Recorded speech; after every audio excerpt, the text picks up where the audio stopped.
ಎಲ್ಲರಿಗೂ ನಮಸ್ಕಾರ. ನಾನು ನಿಮ್ಮ ಚೆನ್ನ. ಈ ಒಂದು ವಿಡಿಯೋದಲ್ಲಿ 8ನೇ ತರಗತಿ ಸೇರಿ ಕನ್ನಡ ಪ್ರಥಮ ಭಾಷಾ ಕನ್ನಡ ಪಠ್ಯಪುಸ್ತಕದ ಭಾಗ 1 ಪುಸ್ತಕ ಇದು. ಈ ಒಂದು ಭಾಗ 1 ಪುಸ್ತಕದೊಳಗೆ ನಾನು ಯಾವೆಲ್ಲ ವಿಡಿಯೋ ಮಾಡಿದ್ದೀನಿ, ಚಿಕ್ಕದಾಗಿ ನಿಮಗೆ ಉತ್ತರಗಳು ನೀಡ್ತಾ ಹೋಗಿದ್ದೀನಿ, ಪುಟ್ಟದಾಗಿ ಉತ್ತರ ನೀಡ್ತಾ ಹೋಗಿದ್ದೀನಿ. ಯಾವ ಮಾಡಿದ್ದೀನಿ ವಿಡಿಯೋಸ್ ನೋಡೋದ್ರಲ್ಲಿ ಗದ್ಯ ಭಾಗದಲ್ಲಿ ಮಗ್ಗದ ಸಾಹೇಬ, ಸಾರ್ಥಕ ಬದುಕಿನ ಸಾಧಕ DVG, ನೀರು ಕೊಡದ ನಾಡಿನಲ್ಲಿ ಈ ಎಲ್ಲ ವಿಡಿಯೋ ಆಡಿರ್ತಾ ಇದ್ದೀನಿ. ಈ ವಿಡಿಯೋಗಳು ಬೇಕಾ ಅಲ್ಲಿ ಡಿಸ್ಕ್ರಿಪ್ಷನ್ ಇರ್ತೀನಿ, ಅಲ್ಲಿ ಕ್ಲಿಕ್ ಮಾಡೋಕೆ ಆ ಎಲ್ಲ ವಿಡಿಯೋ ನೋಡಬಹುದು. ಹಾಗಾದ್ರೆ ಈ ಒಂದು ತರಗತಿಯಲ್ಲಿ ಏನ್ ನೋಡ್ತಾ ಇದೀವಿ ಅಂದ್ರೆ ಭಾರತೀಯತೆ, ಓಕೆನಾ, ಪದ್ಯ ಭಾಗದಲ್ಲಿ ಭಾರತೀಯತೆ ಬಗ್ಗೆ ನೋಡ್ತಾ ಇದೀವಿ. ಈ ಒಂದು ಭಾರತೀಯತೆ ಪದ್ಯದಲ್ಲಿ ಏನೆಲ್ಲ ನೋಡ್ತಾ ಇದೀವಿ ಅಂದ್ರೆ ಇದನ್ನ ಯಾರು ರಚನೆ ಮಾಡಿದರೆ? KS ನರಸಿಂಹಸ್ವಾಮಿ ಅವರು. ಕಾಣ್ತಾ ಇದ್ದೀರಾ? ಇವರೇನೆ, ರೈಟ್. ಹಾಗಾದ್ರೆ ಇದರಲ್ಲಿ ಬರ್ತಕ್ಕಂತಹ ಕೃತಿಕಾರರ ಪರಿಚಯ, ಪದಗಳ ಅರ್ಥ, ಅಭ್ಯಾಸ, ಪ್ರತಿಯೊಂದನ್ನ ಅವ್ರು ಎಷ್ಟು ಕೇಳ್ತಾರೆ ಅಷ್ಟನ್ನ ನಿಮಗೆ ಉತ್ತರ ನೀಡ್ತಾ ಹೋಗ್ತೇನೆ, ಸುಲಭವಾಗಿರ್ತವೆ, ಓಕೆನಾ. ಹಾಗೆ ಒಂದು ಮಾಹಿತಿ ಅಂತ ಇಷ್ಟು ಆಯ್ತು. ಇಷ್ಟು ಒಂದು ಲೈಕ್ ಅನೇಕ ವಿಡಿಯೋ ತಿಳಿದು ಪ್ರೋತ್ಸಾಹ ತುಂಬ ಸಿಗುತ್ತೆ. ಇನ್ನೊಬ್ರು ವಿಷಯ ಸಾಧ್ಯ ಇಂಥ ಅನೇಕ ವಿಡಿಯೋ ಚಾನಲ್ ಸಬ್ಸ್ಕ್ರೈಬ್ ಆಗಿ ಅಂತ ಹೇಳ್ತಾ ಹರೇ ವಿವರಣೆ ಯಾವ ರೀತಿ ನೋಟ್ಸ್ ಬೇಕು ಅದನ್ನು ತಿಳಿಸ್ತಾ ಹೋಗ್ತೇನೆ. ಬನ್ನಿ, ಮೊದಲು ಏನ್ ತಿಳಿತು ಹೋಗೋಣ ಅಂತಂದ್ರೆ ಇಲ್ಲಿ ಪದಗಳ ಅರ್ಥ ಇಲ್ಲಿ.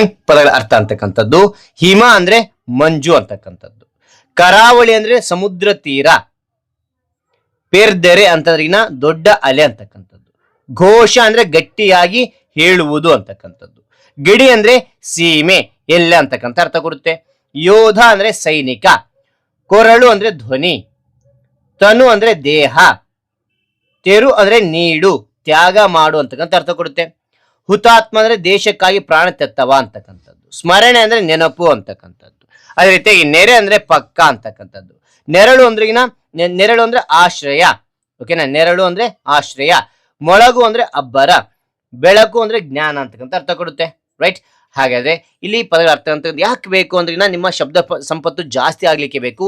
ಈ ಒಂದು ಪದ್ಯ ಓದುವಾಗ ಹಿಮ ಅಂದ್ರೇನು, ಮಂಜು ಅಂತಕ್ಕಂಥ ಅರ್ಥ ಕೊಡುತ್ತೆ. ಇಲ್ಲಿ ತಿಳ್ಕೊಂಡಾಗ ಏನತ್ತೆ, ಪದ್ಯ ಓದಿದಾಗ ಸರಳವಾಗಿ ನೀವು ಸುಲಭವಾಗಿ ಅರ್ಥ ಮಾಡಿಕೊಡ್ತೀರಾ, ಓಕೆನಾ. ಇಲ್ಲಿ ಪದಗಳ ಅರ್ಥ ಅಂತಕ್ಕಂಥದ್ದಾಯ್ತು. ಇದಾದ ನಂತರ ಏನಿದೆ, ಇಲ್ಲಿ ಕೊಟ್ಟಿದ್ದಾರೆ, ಇಲ್ಲಿ ಅಭ್ಯಾಸ ಕೊಟ್ಟಿದ್ದಾರೆ, ಓಕೆನಾ. ಅಭ್ಯಾಸದಲ್ಲಿ ಏನ್ ಕೊಟ್ಟಿದ್ದಾರೆ? ಕೊಟ್ಟಿರೋ ಪ್ರಶ್ನೆ ಒಂದು ವಾಕ್ಯದಲ್ಲಿ ಉತ್ತರಿಸಿ. ಯಾವ ರೀತಿ ನೋಟ್ಸ್ ಬರಬೇಕು ಅಂತ ಬನ್ನಿ. ನೋಟ್ಸ್ ಬರೆಯುವಾಗ ಪದ್ಯ 2 ಅಂತಕ್ಕಂಥದ್ದು ಚಿಕ್ಕನ ಅಕ್ಷರದಲ್ಲಿ ಬರೀ. ಪದ್ಯದ ಹೆಸರು ಇದೆಯಲ್ಲ ಭಾರತೀಯತೆ ಅಂತ ದಪ್ಪನ ಅಕ್ಷರ ಬರೆದು ಕ್ಲಿಯರ್ ಏನ್ ಮಾಡಿ. ಈ ಒಂದು ಪದ್ಯದ ಅಭ್ಯಾಸವನ್ನು ಯಾವ್ದು ಬರಿತಾ ಇರ್ತೀರಾ ಆ ಡೇಟಿನಲ್ಲಿ ಬರಿತಾ ಹೋಗಿ. ಅದಾದ ನಂತರ ಏನ್ ಮಾಡ್ತೀರಾ, ಕೃತಿಕಾರರ ಪರಿಚಯ. ಮೊದಲು ನೇರವಾಗಿ ಅಭ್ಯಾಸ ಬರಿತಾ ಹೋಗೋದು, ಕೃತಿಕಾರರ ಪರಿಚಯ ಅಂತ ಬರಿಬೇಕಾಗುತ್ತೆ. ಕೃತಿಕಾರರ ಪರಿಚಯ. ಕವಿ ಯಾರು ಅಂದ್ರೆ KS ನರಸಿಂಹಸ್ವಾಮಿ ಅವರು. ಕಾಣ್ತಾ ಇದ್ರ? ಇವರೇ.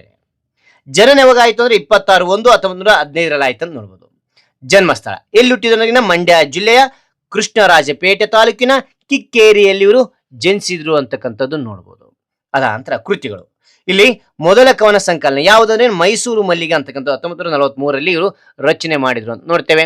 ಅದಾದ ನಂತರ ಇತರೆ ಸಂಕಲನ ಯಾವ ಇದಾವೆ ಅಂದ್ರೆ ಶಿಲಾಲತೆ, ಐರಾವತ, ನವಪಲ್ಲವ, ಇರುವಂತಿಗೆ, ತೆರೆದ ಬಾಗಿಲು, ದೀಪದ ಮಲ್ಲಿ, ಮನೆಯಿಂದ ಮನೆಗೆ ಅಂತಕ್ಕಂಥ ಒಂದು ಸಂಕಲನಗಳು ನೋಡ್ತೇವೆ.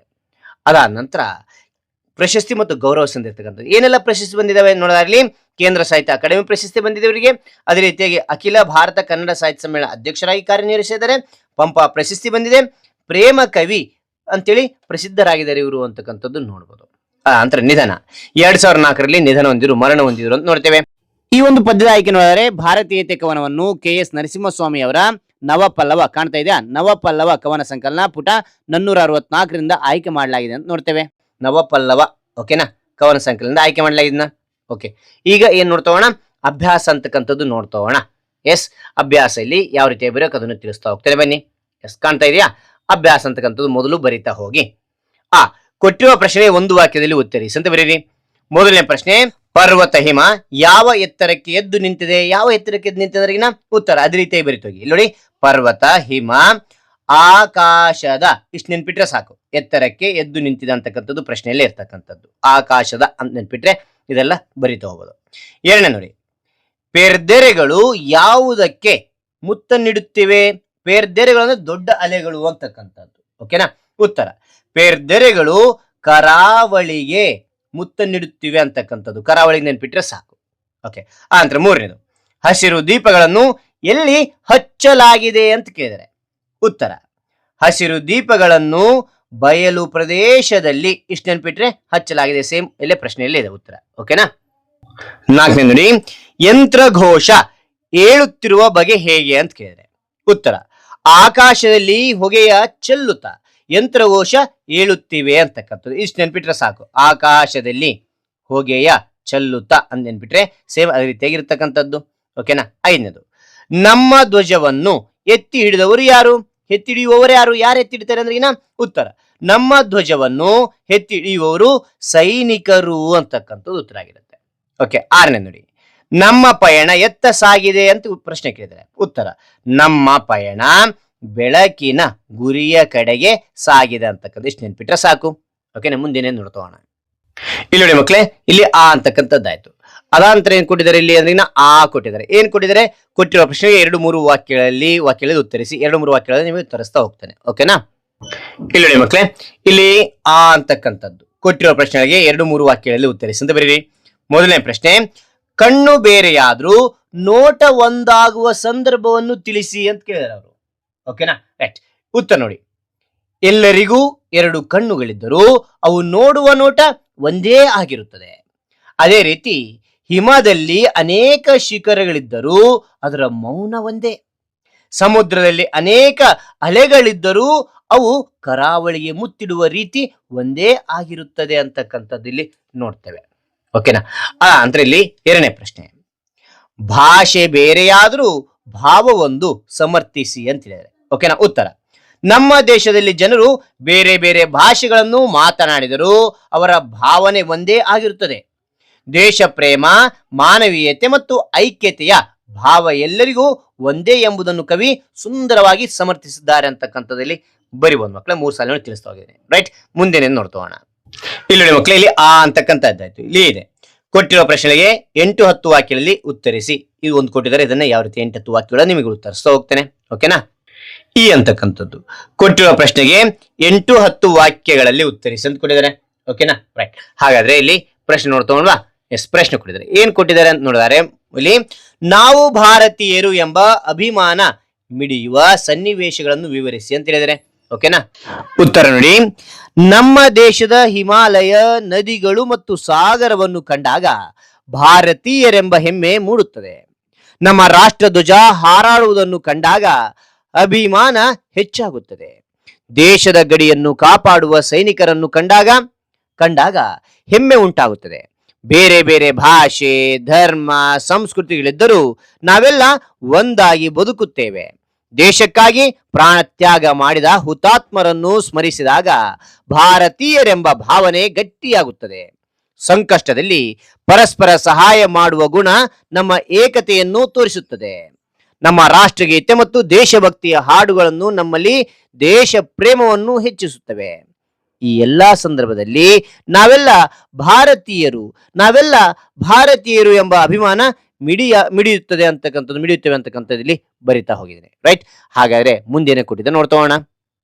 ಇಲ್ಲಿ ನೋಡಿ ಮಕ್ಕಳೇ, ಈ ಅಂತಕ್ಕಂಥದ್ದಾಯ್ತು. ಇಲ್ಲಿ ಈ ಕೊಟ್ಟಿದ್ದಾರೆ. ಈ ಹೇಳಿಕೆಗಳಿಗೆ ಸಂದರ್ಭ ಸಹಿತ ಸ್ವಾರಸ್ಯವನ್ನು ವಿವರಿಸಿ ಅಂತಿದೆ. ಈ 3 ಸಂದರ್ಭಗಳು ಯಾವ ರೀತಿ ಬರೆಯೋಕೆ ಸುಲಭವಾಗಿ ತಿಳಿಸ್ತಾ ಹೋಗ್ತೇನೆ, ಬನ್ನಿ. ಇಲ್ಲಿ ನೋಡಿ ಮಕ್ಕಳೇ, ಈ ಅಂತಕ್ಕಂಥದ್ದು ಈ ಹೇಳಿಕೆಗಳಿಗೆ ಸಂದರ್ಭ ಸಹಿತ ಸ್ವಾರಸ್ಯವನ್ನು ವಿವರಿಸಿ ಅಂತ ಬರೀರಿ. ಮೊದಲನೇ ಒಂದು ಸಂದರ್ಭ, ಕಣ್ಣು ಬೇರೆ ನೋಟ ಒಂದು.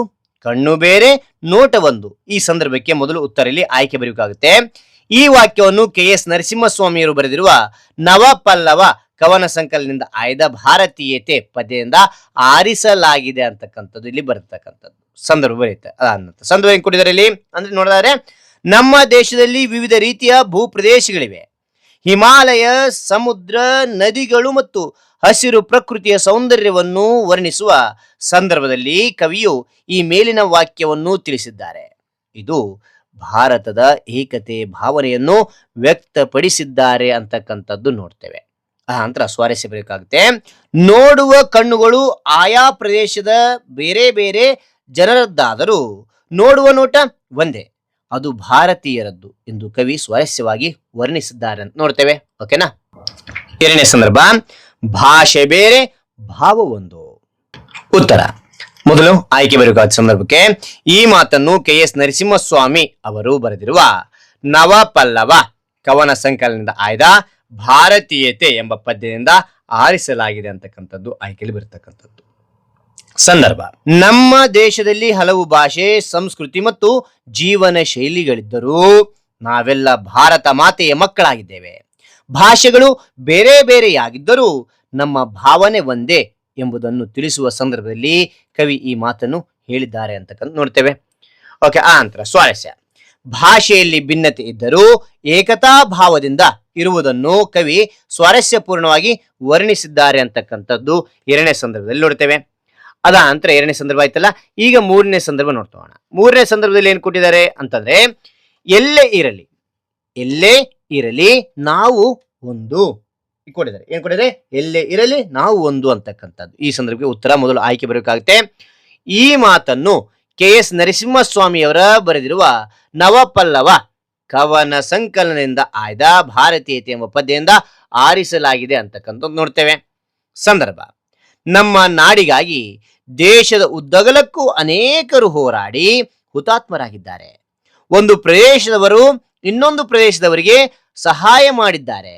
ಅದನ್ನು ನೆನೆದು ಕವಿ ಈ ಮಾತನ್ನು ಹೇಳುತ್ತಾರೆ ಅಂತ ನೋಡ್ತೇವೆ. ಸ್ವಾರಸ್ಯ: ಭಾಷೆ ಸಂಸ್ಕೃತಿ ಬೇರೆ ಬೇರೆಯಾಗಿದ್ದರೂ ನಮ್ಮ ದೇಶ ಪ್ರೇಮ ಮತ್ತು ಏಕತೆ ಒಂದೇ. ಆದ್ದರಿಂದ ಕವಿ ನಾವೆಲ್ಲರೂ ಭಾರತೀಯರು ಎಂಬ ಸಂದೇಶವನ್ನು ಸ್ವಾರಸ್ಯವಾಗಿ ತಿಳಿಸಿದ್ದಾರೆ ಅಂತಕ್ಕಂಥದ್ದು ನೋಡ್ತೇವೆ. ಓಕೆನಾ? ಇಲ್ಲಿ ಸಂದರ್ಭ ಅಂತಕ್ಕಂಥದ್ದಾಯ್ತು. ಅದಾಂತರ ಏನ್ ಕೊಟ್ಟಿದ್ದಾರೆ ಇಲ್ಲಿ ನೋಡಿದ್ದಾರೆ ಮಕ್ಕಳೇ.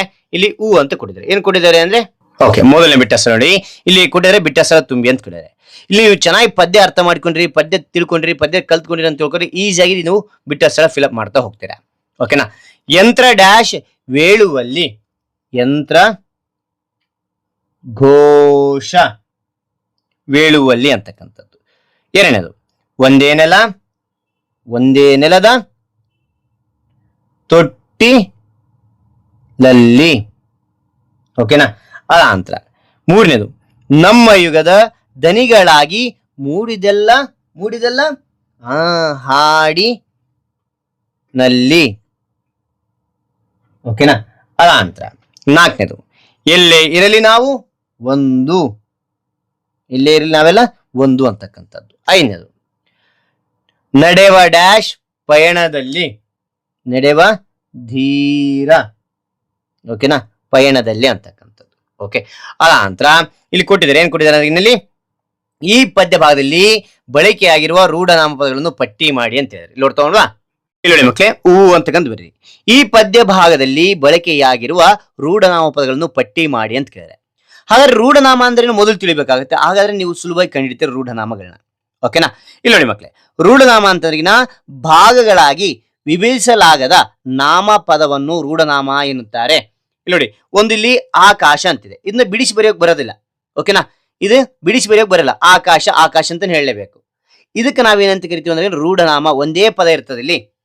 ಓಕೆನಾ? ಉದಾಹರಣೆಗೆ ನಾನು ಹೇಳ್ತೀನಿ. ಇಲ್ಲಿ ಏನಂತ ಇಲ್ಲಿ ಉದಾಹರಣೆಗೆ ಕೈ ಗಡಿಯಾರ ಅಂತಿದೆ. ಇದನ್ನ ಬಿಡಿಸಿ ಬರೆಯುವುದು ಏನಂತ ಬರೆಯುವುದು? ಕೈ ಪ್ಲಸ್ ಗಡಿಯಾರ ಬಿಡಿಸಿ ಬರಿಬಹುದು. ಆದ್ರೆ ಈ ಪದಗಳಿದಾವಲ್ಲ, ರೂಢನಾಮಗಳು ಬಿಡಿಸಿ ಬರಲಿಕ್ಕೆ ಬರೋದಿಲ್ಲ. ಓಕೆನಾ? ಇಲ್ಲಿ ನೋಡಿ, ಆಕಾಶ ಅಂತಕ್ಕಂಥದ್ದು, ಆಕಾಶ ಅಂತಕ್ಕಂಥ ಬಿಡಿಸಿ ಬರೆಯಕ್ಕೆ ಬರುತ್ತಾ? ಇಲ್ಲ. ಪರ್ವತ ಬಿಡಿಸಿ ಬರೆಯಕ್ಕೆ ಬರುತ್ತಾ? ಇಲ್ಲ. ಹಿಮ, ಕರಾವಳಿ, ತೆರೆ, ಗಾನ, ನದಿ, ಕಣ್ಣು, ಗಡಿ, ಬಾನು, ಕಡಲು, ಯೋಧ, ಇವೆಲ್ಲವೂ ಕೂಡ ರೂಢನಾಮಗಳು. ಇನ್ನು ಅನೇಕ ರೂಢನಾಮಗಳು ಇರ್ತಕ್ಕಂಥದ್ದು. ಓಕೆ, ಗೊತ್ತಿದ್ದಲ್ಲಿ ಏನ್ ಮಾಡ್ತೀರಿ ನೀವು? ಕಾನ್ಸ್ಟ್ಲಿ ಕಮೆಂಟ್ ಮಾಡಿ. ನಾನು ಓದಿ ತಿಳ್ಕೊತಾರೆ, ಎಲ್ಲರೂ ಓದಿ ತಿಳ್ಕೊತಾರೆ ಅಂತ ಹೇಳ್ತಾ ಹಾಗೆ ಮುಂದೆ ಏನ್ ಕೊಡಿದ್ರೆ ನೋಡ್ತೋಣ ಬನ್ನಿ. ಓಕೆ, ಇದಾಯ್ತಲ್ಲ. ಇಲ್ಲಿ ಸೈದ್ಧಾಂತಿಕ ಭಾಷಾಭ್ಯಾಸ ಅಂತಕ್ಕಂಥದ್ದು ನಿಮ್ಮ ತರಗತಿಯ ಶಿಕ್ಷಕರು ಛಂದಸ್ಸಿನ ಪರಿಚಯದ ಬಗ್ಗೆ ವಿವರಣೆ ಬಗ್ಗೆ ನಿಮಗೆ ತಿಳಿಸ್ತಾ ಹೋಗ್ತಾರೆ. ಸರ್ ಇಲ್ಲ ತಿಳಿಸ್ಲೇ ಇಲ್ಲ ಅಂತಂದ್ರೆ ಹೇಳಿದ್ರಿ, ನಾನು ಕಾನ್ಸ್ಟ್ಲಿ ಕಮೆಂಟ್ ಮಾಡಿ ಈ ಒಂದು ವಿಡಿಯೋ ನಾನು ಸಪರೇಟ್ ಆಗಿ ಮಾಡ್ತೇನೆ. ಹಾಗೆ ಮೊದಲು ಇಲ್ಲಿ ಏನ್ ಮಾಡಿದೆ, ಇಲ್ಲಿ ಏನ್ ಕೊಟ್ಟಿದ್ದಾನೆ? ಪ್ರಾಯೋಗಿಕ ಭಾಷಾಭ್ಯಾಸ ಅಭ್ಯಾಸಕ್ಕೆ ನಾವು ಹೆಚ್ಚಿನ ಒತ್ತು ನೀಡ್ತಾ ಇದ್ವಿ. ಇಲ್ಲಿ ಪ್ರಾಯೋಗಿಕ ಭಾಷಾಭ್ಯಾಸ ಅಂತ ಏನ್ ಕೊಟ್ಟಿದೆ ನೋಡ್ತೋಲ್ವಾ? ಕೊಟ್ಟಿರುವ ಪ್ರಶ್ನೆಗೆ ಉತ್ತರಿಸಿ. ಈ ಎಲ್ಲಾ ಪ್ರಶ್ನೆಗಳು ಉತ್ತರಿಸ್ತಾ ಹೋಗ್ತೇನೆ ಬನ್ನಿ. ಇಲ್ಲಿ ಏನ್ ಮಾಡ್ತೀರಾ? ಪ್ರಾಯೋಗಿಕ ಭಾಷಾಭ್ಯಾಸ ಅಂತ ಬರೀತಾ ಹೋಗಿ. ಏನ್ ಕೊಟ್ಟಿದ್ದಾರೆ ಇಲ್ಲಿ ಅಂದ್ರೆ ಕೊಟ್ಟಿರೋ ಪ್ರಶ್ನೆಗೆ ಉತ್ತರಿಸಿ ಅಂತ ಬರೀರಿ. ಅದಾದ ನಂತರ ಮೊದಲನೇ ಪ್ರಶ್ನೆ, ಛಂದಸ್ಸು ಎಂದರೇನು ಅಂತ ಕೇಳಿದರೆ ಉತ್ತರ: ಕಾವ್ಯದಲ್ಲಿ ಅಕ್ಷರ, ಮಾತ್ರೆ, ಯತಿ, ಪ್ರಾಸ ಮುಂತಾದ ನಿಯಮಗಳನ್ನು ಅನುಸರಿಸಿ ರಚಿಸಲಾದ ಪದ್ಯದ ಲಯಬದ್ಧ ವಿನ್ಯಾಸವನ್ನು ಛಂದಸ್ಸು ಎಂದು ಕರೆಯುತ್ತಾರೆ ಅಂತ ನೋಡ್ತೇವೆ. ಓಕೆನಾ? ಎರಡನೇ ನೋಡಿ, ಪ್ರಾಸ ಎಂದರೇನು, ಅದರ ವಿಧಗಳಾವುವು ಅಂತ ಕೇಳಿದೆ. ಓಕೆನಾ? ಉತ್ತರ: ಪದ್ಯದ ಪ್ರತಿಯೊಂದು ಪಾದದ ಎರಡನೇ ಅಕ್ಷರದಲ್ಲಿ ಅಥವಾ ಪ್ರತಿ ಸಾಲಿನ ಕೊನೆ ಅಕ್ಷರದಲ್ಲಿ ಒಂದೇ ಜಾತಿಯ ವ್ಯಂಜನವಿದ್ದರೆ ಅದು ಪ್ರಾಸ ಎನ್ನುವರು ಅಂತಕ್ಕಂಥ ಉದಾಹರಣೆ ನಿಮಗೆ ತಿಳಿಸ್ಕೊಂಡ್ರೆ ಪದ್ಯನಲ್ಲಿ. ಇಲ್ಲಿ ಡೆಫಿನೇಷನ್ ಹೇಳಿ. ಪದ್ಯದ ಪ್ರತಿಯೊಂದು ಪಾದದ ಎರಡನೇ ಅಕ್ಷರದಲ್ಲಿ, ಇಲ್ಲಿ ನೋಡಿ ಪದ್ಯದ ಎರಡನೇ ಅಕ್ಷರ, ಇಲ್ಲಿ ಎರಡನೇ ಅಕ್ಷರ. ಓಕೆನಾ? ಎರಡನೇ ಅಕ್ಷರದಲ್ಲಿ ಅಥವಾ ಪ್ರತಿ ಸಾಲಿನ ಕೊನೆಯ ಅಕ್ಷರದಲ್ಲಿ, ಈ ಪ್ರತಿ ಸಾಲಿನ ಕೊನೆ ಅಕ್ಷರ ಕೆ ಅಂತ ಕೊಟ್ಟಿದ್ದಾರೆ ಕೆ. ಓಕೆನಾ? Okay right. ಈ ರೀತಿಯಾಗಿ ಸೇಮ್ ಏನಿರ್ತದೆ, ಸಾಲಿನ ಕೊನೆಯ ಅಕ್ಷರದಲ್ಲಿ ಒಂದೇ ಜಾತಿಯ ವ್ಯಂಜನವಿದ್ದರೆ, ಒಂದೇ ಜಾತಿಯ ವ್ಯಂಜನ ಇದ್ದರೆ ಅದನ್ನು ಪ್ರಾಸ ಎಂತಾರೆ. ಒಂದೇ ಜಾತಿಯ ವ್ಯಂಜನ ಇರಬೇಕು. ಇಲ್ಲಿ ವ್ಯಂಜನ ರಾ ಅಂತಕ್ಕಂಥದ್ದಿದೆ. ರಾ ಇಲ್ಲಿ ನೋಡಿ, ರಾಗ್ ಸಂಬಂಧಪಟ್ಟಿರ್ತಕ್ಕಂಥ ಪದಗಳು ನೋಡ್ತೀವಿ ಎಲ್ಲವೂ ಕೂಡ. ಓಕೆ, ಇಲ್ಲಿ ನೋಡ್ತೀವಿ ಕೊನೆ ಕೂಡ ಕೆ ಅಂತ ಸಂಬಂಧಪಟ್ಟಿರ್ತಕ್ಕಂಥದ್ದು, ಕಾಗೆ ಸಂಬಂಧಪಟ್ಟಿರ್ತಕ್ಕಂಥದ್ದು ಅದೇ ಸೇಮ್ ನೋಡ್ತೇವೆ. ಇಲ್ಲಿ ಏನಿರ್ಬೇಕು, ಇಲ್ಲಿ ಪದ್ಯದ ಪ್ರತಿಯೊಂದು ಪಾದದ ಎರಡರ ಅಕ್ಷರದಲ್ಲಿ ಅಥವಾ ಪದ್ಯದ ಸಾಲಿನ ಎಲ್ಲಿರ್ಬೇಕಂದ್ರೆ ಕೊನೆಯಲ್ಲಿದ್ದಾಗಿನ ಅದನ್ನ ನಾವೇನಂತ ಕರಿತೀವಿ ಅಂದ್ರೆ ಪ್ರಾಸ ಎನ್ನುತ್ತಾರೆ ಅಂತ ನೋಡ್ತೇವೆ. ಓಕೆನಾ? ಇಲ್ಲಿ ಅದರ ವಿಧಗಳಾವು ಅಂತ ಕೇಳಿದ್ರೆ, ಪ್ರಾಸದಲ್ಲಿ 3 ವಿಧಗಳು: ಆದಿಪ್ರಾಸ, ಮತ್ತೆ ನಂತರ ಅಂತ್ಯಪ್ರಾಸ, ಮೂರನೇದು ಮಧ್ಯಪ್ರಾಸ ಅಂತಕ್ಕಂಥದ್ದು ನೋಡ್ತೇವೆ. ಓಕೆ, ಇಲ್ಲಿ 3ನೇ ಪ್ರಶ್ನೆ ಕೇಳಿದರೆ ಏನ್ ಕೇಳಿದಾರೆ ಅಂದ್ರೆ ಗಣ ಎಂದರೇನು ವಿವರಿಸಿ ಅಂತ ಹೇಳಿದ್ರೆ, ಉತ್ತರ: ಗಣ ಎಂದರೆ ಗುಂಪು ಎಂದರ್ಥ. ಪದ್ಯದ ಪ್ರತಿ ಸಾಲಿನ ಅಕ್ಷರ ಅಥವಾ ಮಾತ್ರೆ ಅಥವಾ ಅಂಶಗಳ ಗುಂಪೇ ಗಣ. ಮಾತ್ರೆಗಳ ಲೆಕ್ಕಾಚಾರದಿಂದ ಗುಂಪು ಮಾಡಿದರೆ ಮಾತ್ರಗಣ ಎಂತಲೂ, ಅಕ್ಷರಗಳ ಲೆಕ್ಕಾಚಾರದಿಂದ ಗುಂಪು ಮಾಡಿದರೆ ಅಕ್ಷರಗಣ ಎಂತಲೂ, ಅಂಶಗಳ ಆಧಾರದಿಂದ ಗುಂಪು ಮಾಡಿದರೆ ಅಂಶಗಣ ಎಂತಲೂ ಕರೆಯುತ್ತಾರೆ ಅಂತಕ್ಕಂಥದ್ದು ನೋಡ್ತೇವೆ. ರೈಟ್. ಅದ ಅಂತರಲ್ಲಿ 4ನೇ ಪ್ರಶ್ನೆ ಕೇಳಿದರೆ ಏನ್ ಕೇಳಿದರೆ 4ನೇ ಪ್ರಶ್ನೆ ಅಂತಕ್ಕಂಥ ನೋಡಲಿ, ಭಾರತೀಯತೆ ಪದ್ಯದಲ್ಲಿ ಯಾವ ಪ್ರಾಸವಿದೆ ಅಂತ ಕೇಳಿದರೆ. ಓಕೆನಾ? ಭಾರತೀಯತೆ ಪದ್ಯದಲ್ಲಿ ಅಂತ್ಯಪ್ರಾಸವಿದೆ. ಅಂತ್ಯಪ್ರಾಸ ಅಂತಂದ್ರೆ ಕೊನೆಗೆ ಬರ್ತದೆ. ಎಲ್ಲವೂ ಕೂಡ ಸೇಮ್ ಇರ್ತಕ್ಕಂಥ ಇಲ್ಲಿ ವ್ಯಂಜನಾಕ್ಷರ ಸೇಮ್ ಬರ್ತದೆ. ಉದಾಹರಣೆ ತೋರಿಸಲ ನಿಮಗೆ, ಇಲ್ಲಿ ನೋಡಿ ಸೇಮ್ ಅದೇ ಇರ್ತಕ್ಕಂಥ ವ್ಯಂಜನ. ಇಲ್ಲಿ ನೋಡಿ ಲಿ ಅಂತಕ್ಕಂಥದ್ದು ಎಲ್ಲವೂ ಕೂಡ ಅದೇ ಬರ್ತಲ್ಲ ಅಂತಕ್ಕಂಥ ವ್ಯಂಜನದ್ದು ಎಲ್ಲವೂ ಅದೇ ಬಂದಿರ್ತಕ್ಕಂಥದ್ದು. ಇದು ನಾವೇಂತೀವಿ ಅಂತ್ಯಪ್ರಾಸ ಅಂತ ಕರಿತೇವೆ. ಓಕೆ, ಇಲ್ಲಿನೂ ನೋಡ್ತಾ ಹೋಗಿ, ಇಲ್ಲಿ ನೋಡಿ ಸೇಮ್ ಅದೇ ಬಂದಿರ್ತಕ್ಕಂಥದ್ದು ಲ ಅಂತಕ್ಕಂಥ ವ್ಯಂಜನದ್ದು. ಅಂದ್ರೆ ಕೆಳ ನೋಡಿ ಸೇಮ್ ಅದೇ ರೀತಿ ಬಂದಿರತಕ್ಕಂಥದ್ದು. ಓಕೆನಾ? ಇದಕ್ಕೆ ನಾವು ಅಂತ್ಯಪ್ರಾಸ ಅಂತ ಕರಿತೇವೆ. 5ನೇ ನೋಡಿ, ಭಾರತೀಯತೆ ಪದ್ಯದ 3ನೇ ಚರಣದಲ್ಲಿ ಪ್ರಾಸಾಕ್ಷರ ಪದಗಳನ್ನು ಬರೆಯಿರಿ ಅಂತಿದೆ. ಇಲ್ಲಿ ಯಾವುದಂದ್ರೆ ಉತ್ತರ ಸ್ಮರಣೆಯಲ್ಲಿ, ಕರುಣೆಯಲ್ಲಿ, ಮೊಳಗುವಲ್ಲಿ, ಪಯಣದಲ್ಲಿ ಅಂತಕ್ಕಂಥದ್ದು. ಇಲ್ಲಿ ನೋಡ್ತೋಣವಾ? ಎಸ್, ಇಲ್ಲಿ ತೋರಿಸ್ತೀನಿ ನಿಮಗೆ, ಕಾಣ್ತಾ ಇದೆಯಾ? 3ನೇ ಒಂದು ಚರಣದಲ್ಲಿ ಇಲ್ಲಿ ಸ್ಮರಣೆಯಲ್ಲಿ, ಕರುಣೆಯಲ್ಲಿ, ಮೊಳಗುವಲ್ಲಿ, ಪಯಣದಲ್ಲಿ ಅಂತಕ್ಕಂಥದ್ದು. ಓಕೆ, ಅದ ನಂತರ ಕೊಟ್ಟಿದ್ದಾರೆ. ಕೊಟ್ಟಿರುವ ಪದ್ಯ ಭಾಗವನ್ನು ಕಂಠಪಾಠ ಮಾಡಿ. ಯಾವ್ದು ಕೊಟ್ಟಿದ್ದಾರೆ ಅಂದ್ರೆ ಇಲ್ಲಿ ನಾಡಿಗಾಗಿ, ಇಲ್ಲಿ ನೋಡ್ತೋಣ, ಇದೆಲ್ಲಿದೆ ನೋಡಿದಾರೆ. ಇಲ್ಲಿ 3ನೇ ಚರಣ ನೋಡಿ, ನಾಡಿಗಾಗಿ ತನುವತ್ತೆತ್ತ, ಇಲ್ಲಿಂದ ಎಲ್ಲಿವರೆಗೆ ಕೇಳಿದ್ರೆ ಅವರು ಅಂತಂದ್ರೆ ಇಲ್ಲಿ ನೋಡಿ ಪಯಣದಲ್ಲಿ. ಎಸ್, ಪಯಣದಲ್ಲಿ. ಓಕೆನಾ? ಇಲ್ಲಿಂದ ಇಲ್ಲಿವರೆಗೆ ಏನ್ ಮಾಡೋಕ್ಕಾಗುತ್ತೆ, ಬರ್ದ್ಬಿಟ್ಟು ಕಂಠಸ್ಥ ಹಾಕ್ಬೇಕಾಗುತ್ತೆ. ಓಕೆನಾ? ಪೂರಕ ಓದು ಅಂತಕ್ಕಂಥದ್ದು. KS ನರಸಿಂಹಸ್ವಾಮಿ ಕವಿತೆಗಳನ್ನು ಸಂಗ್ರಹಿಸಿ ಓದಿ ಅಂತಿದೆ. ನಿಮ್ಮ ಶಿಕ್ಷಕರಿದ್ದರೆ ಇಸ್ಕೊಂಡು ಓದ್ರಿ, ಅಥವಾ ಗ್ರಂಥಾಲಯ ಇತ್ತಂದ್ರೆ ಗ್ರಂಥಾಲಯ ಇಸ್ಕೊಂಡು ಓದ್ಬೋದು. ಓಕೆನಾ ಮಕ್ಕಳೇ? ಹಾಗಾದ್ರೆ ಎಲ್ಲಾ ವಿವರಣೆ ಅಂತಕ್ಕಂಥ ನಿಮಗೆ ಇಷ್ಟವಾಯ್ತಾ? ಇಷ್ಟವಾದ್ರೆ ಒಂದು ಲೈಕ್ ಅನೇಕ ವಿಡಿಯೋ ಪ್ರೋತ್ಸಾಹ ತುಂಬಾ ಸಿಗುತ್ತೆ. ಇನ್ನೊಬ್ರು ಶೇರ್ ಸಾಧ್ಯ. ಇಂಥ ಅನೇಕ ವಿಡಿಯೋ ಚಾನಲ್ ಸಬ್ಸ್ಕ್ರೈಬ್ ಆಗಿ. ಮತ್ತೊಂದು ಹೊಸ ವಿಷಯದೊಂದಿಗೆ ಮತ್ತೊಂದು ಹೊಸ ವಿಡಿಯೋದಿಂದ ಬಿಟ್ಟಾಗ್ತೇನೆ. Thank you for watching. Bye ಮಕ್ಕಳೇ.